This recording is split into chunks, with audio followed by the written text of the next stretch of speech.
Welcome to my backyard. Today I want to talk about a few questions that I received. These questions come basically because of a video made by Athletic Motion Golf.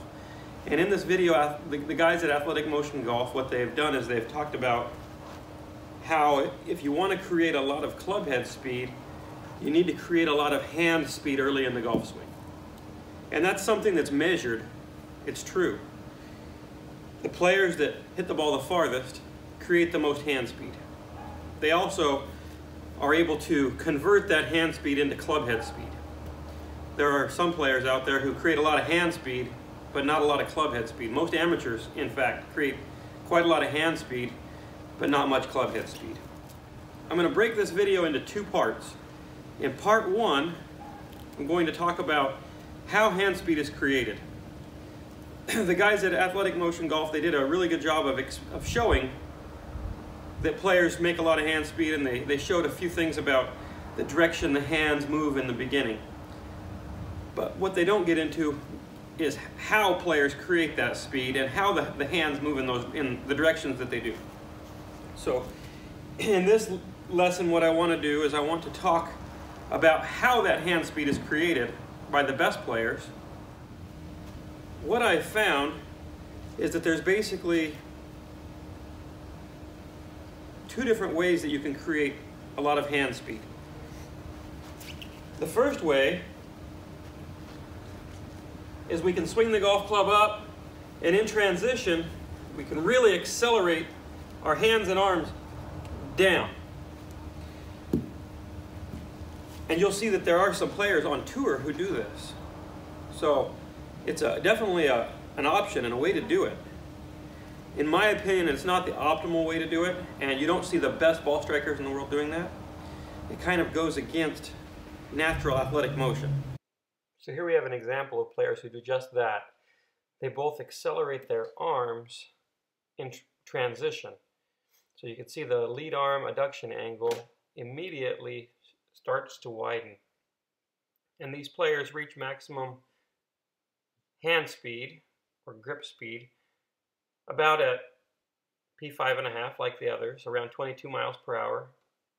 But because of the sequencing, neither one of them is able to convert it into really high club head speeds. We've got 110 miles an hour and 107 miles an hour.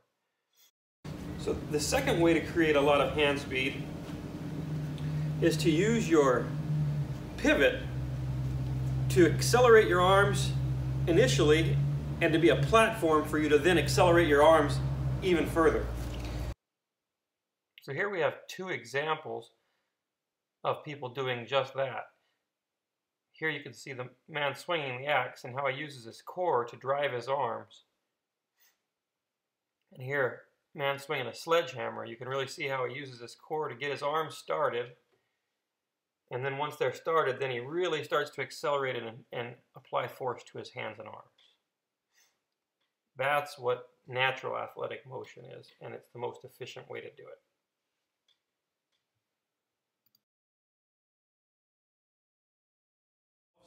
So if I want to be able to accelerate my hands and arms in the most efficient way, what I really do is I use the same motion,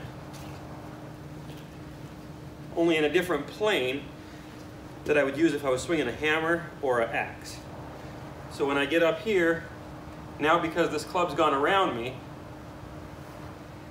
I'm swinging that axe. But I'm swinging it around me instead of down into the ground. And that creates much higher rates of hand speed because my hands are transported in the initial part of the downswing, and then I can apply my arms to the swing. So yes, your arms are moving with you. You don't keep them up. That's not really possible. My arms are up. Now if I go like an axe swinger, my arms came down, but I didn't bring my arms down. And that's going to be a much more efficient way to swing the golf club than trying to accelerate your arms early with just your hands and arms. We need everything. If we're going to create maximum speed, we need everything.